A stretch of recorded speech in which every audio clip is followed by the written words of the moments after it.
नमस्कार दोस्तों, आज की इस क्लास में हम पढ़ने वाले हैं एनसीईआरटी की साइंस का चैप्टर जो है पाचन तंत्र या कहें तो डाइजेस्टिव सिस्टम के बारे में समझने वाले हैं।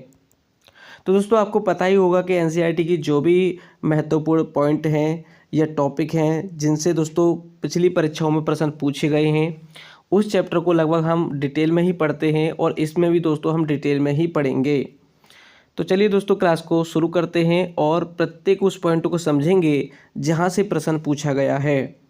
यहाँ पर दोस्तों हम जैसे कि दोस्तों मनुष्य की जो आहार नाल होती है वह किस तरीके से कहाँ से प्रारंभ होती है और कहाँ पर किस तरीके से भोजन का पाचन होता है, आमाशय में पाचन किस तरीके से होता है, जो छोटी आंत होती है उसमें किस तरीके से होता है, बड़ी आंत में किस तरीके से होता है, जैसे लीवर जो है किस तरीके से जो रसायन यानी कि जो एंजाइम्स होते हैं उनका श्रावण किस तरीके से करता है। तो ये सारी चीज़ें हम दोस्तों इसी क्लास में हम समझेंगे। तो आगे हम समझते हैं। जैसे कि दोस्तों आपको पता ही है कि हम पढ़ने वाले हैं डाइजेस्टिव सिस्टम और इसके बारे में हम बात कर रहे हैं। यहाँ पर प्रत्येक उस पॉइंट को समझेंगे जहाँ से दोस्तों पिछली परीक्षाओं में प्रश्न पूछे गए हैं। दोस्तों हम पाचन तंत्र को जो है दोस्तों डिटेल में ही पढ़ेंगे और यहाँ पर हम समझेंगे कि जो मनुष्य का जो पाचन तंत्र है वह किस तरीके से कार्य करता है। जैसे आपको पता ही होगा कि जब भी मनुष्य भोजन ग्रहण करता है तो वह आहार नाल के द्वारा सबसे पहले कहाँ पर जाता है, आमाशय में जाता है। जैसे कि यहाँ पर आप समझेंगे कहाँ पर जाता है, आमाशय में जाता है और आमाशय में पहुँचने के पश्चात दोस्तों यहाँ पर लगभग 3 से 4 घंटे, लगभग 4.5 घंटे तक यहाँ पर भोजन रहता है। यहीं पर दोस्तों एक जो है एक ग्रंथि होती है जिसे गैस्ट्रिक ग्रंथि कहा जाता है। वहाँ पर गैस्ट्रिक रसायन निकलता है जिसे एंजाइम कहा जाता है या कहें तो जूस निकलता है। तो वो सारी चीज़ें समझेंगे कि जूस यहाँ पर निकलता है, इसकी किस तरीके की दीवारें होती हैं, तो वह जूस क्या कार्य करता है। यहीं पर दोस्तों HCl अम्ल जो निकलता है क्योंकि भोजन को खट्टा करता है और इसको दोस्तों लिक्विड में तोड़ देता है, इसको जो है कायमा में तोड़ देता है यानी छोटे छोटे टुकड़ों में तोड़ देता है भोजन को। अभी हम समझेंगे कि यह जो HCl अम्ल जो है किस तरीके से इस भोजन का जो है कायम में बदलता है। कायम क्या होता है दोस्तों, छोटे छोटे टुकड़ों में जो भोजन टूटता है उसी को हम कायम कहते हैं। तो दोस्तों आप यहाँ पर समझ सकते हैं कि जब भी जो है मनुष्य भोजन जो है ग्रहण करता है तो वह आहार नाल के द्वारा सबसे पहले आमाशय में पहुँचता है, जहाँ पर दोस्तों लगभग 3.5 घंटे से 4.5 घंटे तक भोजन रहता है और यहाँ पर दोस्तों भोजन का आंशिक पाचन हो जाता है। कहाँ पर, आमाशय में या कहें तो स्टोमाच में। यहीं पर दोस्तों HCl अम्ल निकलता है। कहाँ पर, यहाँ आप समझेंगे कि यह जो आमाशय है इसी में दोस्तों HCl अम्ल निकलता है और यही HCl अम्ल जो है इस भोजन को छोटे छोटे टुकड़ों में तोड़ देता है। क्या करता है वह, इसको छोटे छोटे भोजन को जो है छोटे छोटे टुकड़ों में तोड़ देता है जिसको हम कायम कहते हैं। क्या कहते हैं, कायम कहते हैं। यहीं पर दोस्तों गैस्ट्रिक ग्रंथियां होती हैं जिससे गैस्ट्रिक जूस निकलता है, वह भी पाचन में सहायता करता है। अभी हम सारी चीज़ें डिटेल में समझेंगे, थोड़ा सा अभी इसलिए समझ रहे हैं कि हम किस तरीके से इसको पढ़ने वाले हैं। तो अभी हम सारी चीज़ें समझेंगे कि जैसे कि छोटी आंत के बारे में समझेंगे कि छोटी आंत जो है कितनी जो है किस तरीके से पाचन करती है, यहाँ पर कौन कौन से रसायन पाए जाते हैं। आपको पता ही होगा कि यह जो छोटी आंत होती है इसमें दोस्तों भोजन का लगभग संपूर्ण पाचन हो जाता है। ये जो आंत होती है ये बड़ी वाली आंत होती है, यह जो छोटी वाली आंत होती है पतली वाली जो देख पा रहे हैं वो अब छोटी आंत होती है और यह मोटी वाली जो देख पा रहे हैं ये बड़ी आंत होती है। यहाँ दोस्तों आप समझ सकते हैं कि इसमें दोस्तों दर्शाया गया है कि जब भी दोस्तों भोजन को हम ग्रहण करते हैं तो आहार नाल दोस्तों कहाँ से शुरू होती है, आहार नाल वह होती है जहाँ पर दोस्तों भोजन का पाचन होता है। तो मुख से ही भोजन का जो है पाचन शुरू हो जाता है और मुख से जो जैसे ही हम भोजन को दोस्तों ग्रहण कर लेते हैं वह आहार नाल के द्वारा, जिसे ईसोफेगस कहा जाता है, जो नली होती है, जैसा कि यहाँ पर आप समझेंगे कि ये जो नली होती है, ये वाली जो नली है ये क्या कहलाती है, आहार नली यानी ईसोफेगस कहा जाता है। ये यहीं से दोस्तों भोजन जो है इधर से कहाँ पर आता है, आमाशय में आ जाता है। ईसोफेगस के द्वारा कहाँ पर पहुँचता है, आमाशय में पहुँचता है और आमाशय में दोस्तों लगभग 3.5 से 4.5 घंटे तक यहाँ पर भोजन रहता है और 3.5 से 4.5 घंटे में क्या होता है, यहीं पर दोस्तों HCl अम्ल निकलता है और HCl अम्ल जो है इसको छोटे छोटे टुकड़ों में तोड़ देता है। यहीं पर दोस्तों गैस्ट्रिक जूस भी निकलता है, यही स्टोमाच के द्वारा। इसको स्टोमाच या कहें तो आमाशय कहते हैं, पेट भी कहते हैं ग्रामीण भाषा में। तो दोस्तों इसको दोस्तों आप समझ चुके हैं। यहाँ पर अब हम सारी चीज़ें समझेंगे कि दोस्तों यहाँ पर जैसे आप समझेंगे कि लीवर दोस्तों किस तरीके से कार्य करता है। लीवर से भी दोस्तों एक पित्त रस निकलता है जो कि कहाँ पर पहुँच जाता है, यहाँ पर एक पित्त की थैली होती है जिसे पित्ताशय कहा जाता है। लीवर से जो पित्त रस निकलता है वह उसमें पहुँच जाता है, कहाँ पर, पित्त की थैली में। और वही पित्त की थैली जो है दोस्तों इस रस को इस छोटी वाली आंत में पहुँचा देती है। यह क्या करता है दोस्तों, भोजन को पचाने में बहुत ज़्यादा सहायक जो रसायन होते हैं या कहें तो एंजाइम्स होते हैं यह। तो हम सारी चीज़ें दोस्तों अभी समझेंगे, स्टेप से समझेंगे कि भोजन ग्रहण करने पर किस तरीके से जो है उसका पाचन होता है। तो दोस्तों यहाँ आप समझ सकते हैं कि जैसे कि इसमें दोस्तों जैसे ही भोजन जो है यहाँ से आ जाएगा किसमें, आमाशय में। आमाशय से दोस्तों भोजन पहुँच जाएगा छोटी वाली आंत में।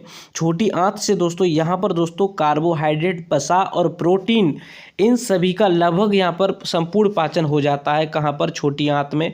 और यहीं से भोजन पहुँच जाता है बड़ी वाली आंत में। यहीं से दोस्तों बड़ी वाली आंत में भोजन पहुँच जाता है और यहाँ पर दोस्तों जल की मात्रा को अवशोषित किया जाता है। वो सारी चीज़ें अभी हम डिटेल में भी पढ़ेंगे।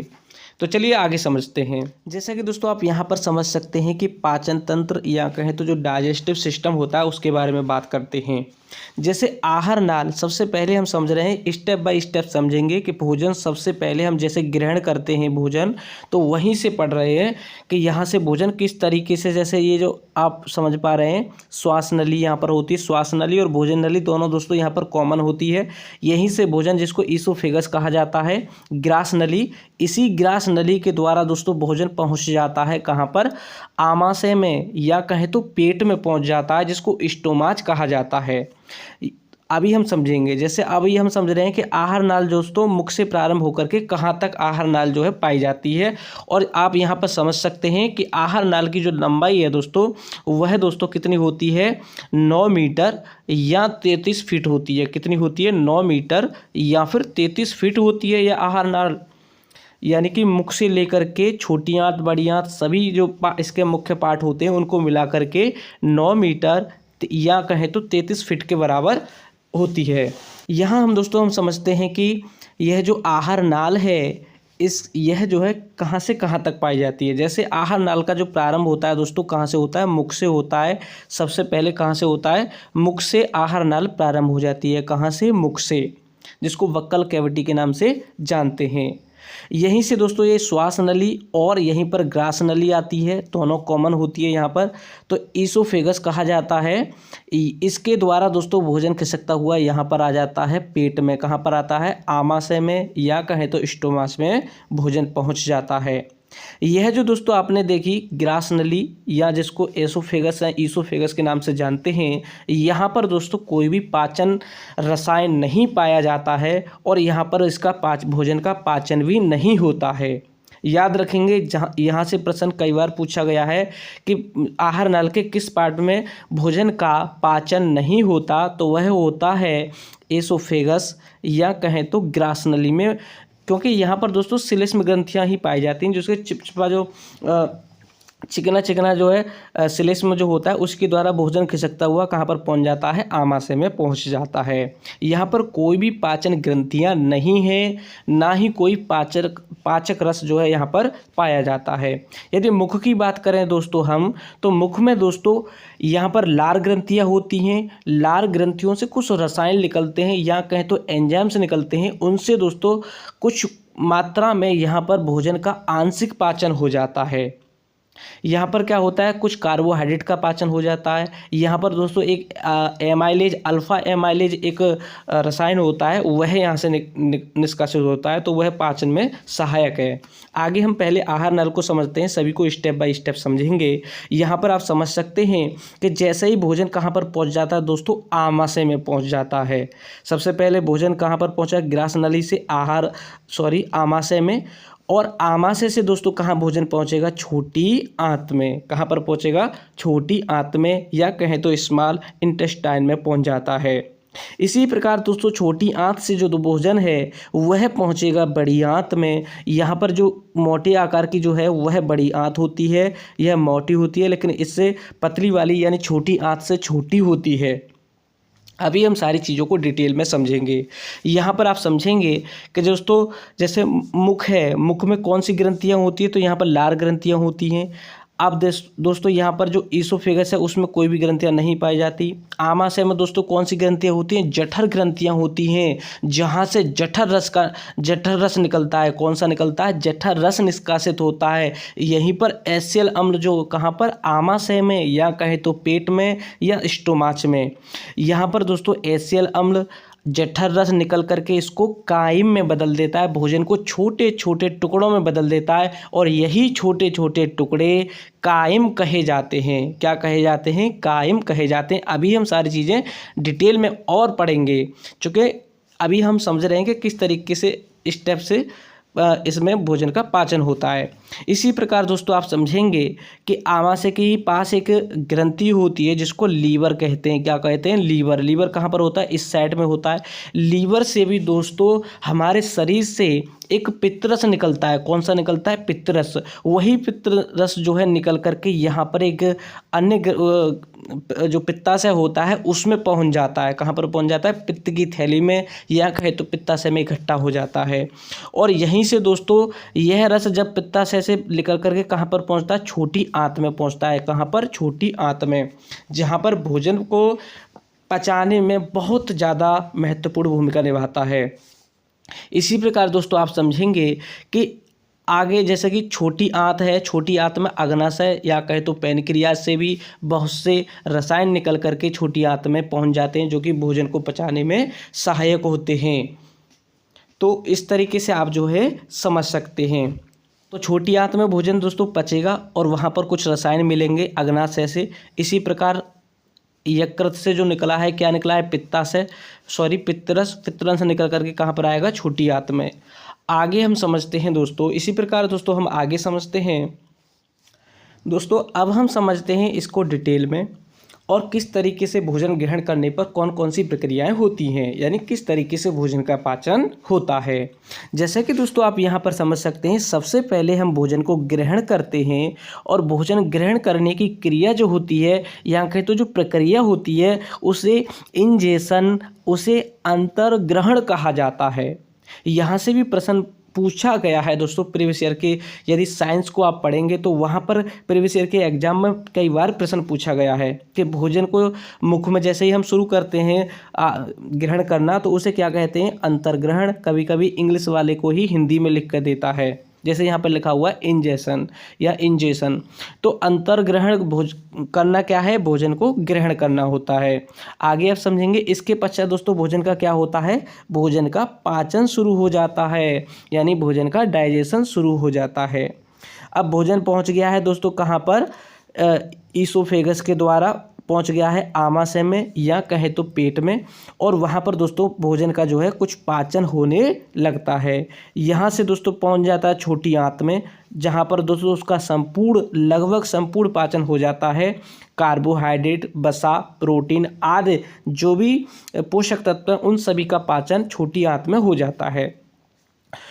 इसी प्रकार कुछ मात्रा में बचता है तो वह बड़ी आंत में पहुंच जाता है। वहाँ पर अधिकतम जो है जल का अवशोषण होता है, और कुछ मात्रा में पोषक तत्वों का भी अवशोषण हो जाता है, यानी उनका भी पाचन हो जाता है। इसी प्रकार दोस्तों भोजन से जो पोषक तत्व होते हैं उनका अवशोषण हो जाता है। अवशोषण यानी कि उसमें से पोषक तत्वों को अवशोषित कर लिया जाता है। जब अवशोषित हो जाते हैं दोस्तों, तो यही जो पोषित पदार्थ हैं पोषण वाले, यह हमारे प्रत्येक शरीर के पार्ट में पहुंचते हैं, जिसको स्वांगीकरण कहा जाता है। जो वेस्ट बचता है, जो मल बचता है, उसको दोस्तों निष्कासित कर दिया जाता है, जिसे इंजेशन कहा जाता है। तो दोस्तों आप समझेंगे यहाँ पर कि यहाँ पर दोस्तों इंजेशन है, यानी भोजन को अंतर्ग्रहण करना, और यहाँ पर निष्कासित करने के लिए इजेशन है। आगे हम समझेंगे। यहाँ पर आप समझ चुके हैं कि किस तरीके से भोजन का किस तरीके से पाचन होता है। दोस्तों यहाँ पर हम समझते हैं कि भोजन का पाचन किस तरीके से, इसमें कुछ महत्वपूर्ण पॉइंट है जो एनसीईआरटी के हैं, उसको हम समझ लेते हैं। जैसे कि यहाँ पर आप पढ़ेंगे कि यहाँ पर आप समझ सकते हैं कि भोजन को ऐसे सरल पदार्थों में तोड़ने की प्रक्रिया, यानी जटिल पदार्थों को किसमें, सरल पदार्थों में तोड़ने की प्रक्रिया, जिसका उपयोग शारीरिक ऊर्जा ऊतक विकास और मरम्मत के लिए कर सकते हैं, यह होता है वही पाचन कहलाता है। यहाँ पर विशेष पॉइंट आप ध्यान रखेंगे यहाँ पर कि विटामिन और मिनरल्स शरीर में पाचित नहीं होते हैं, या कहें तो इनका पाचन नहीं होता है, क्योंकि ये दोस्तों पहले से ही अति सूक्ष्म होते हैं, अतः इन्हें और अधिक मात्रा में सूक्ष्म यानी कि तोड़ना संभव नहीं हो पाता है। जैसे कि आप समझेंगे दूध में जो उपस्थित कैल्शियम की मात्रा, आगे आप समझेंगे। यहाँ दोस्तों आप समझेंगे, हमने अभी समझा था कि दोस्तों जैसे कि कार्बोहाइड्रेट है, यदि कार्बोहाइड्रेट की मात्रा दोस्तों किस में इसका पाचन होगा, ये जैसे कि दोस्तों यहाँ पढ़ सकते हैं कार्बोहाइड्रेट का जो पाचन है ग्लूकोज में हो जाता है, यानी फैट यानी कि बसा से क्या हमें प्राप्त होता है, फैटी एसिड। इसी प्रकार प्रोटीन किस में टूट जाता है, अमीनो अम्लों में टूट जाता है।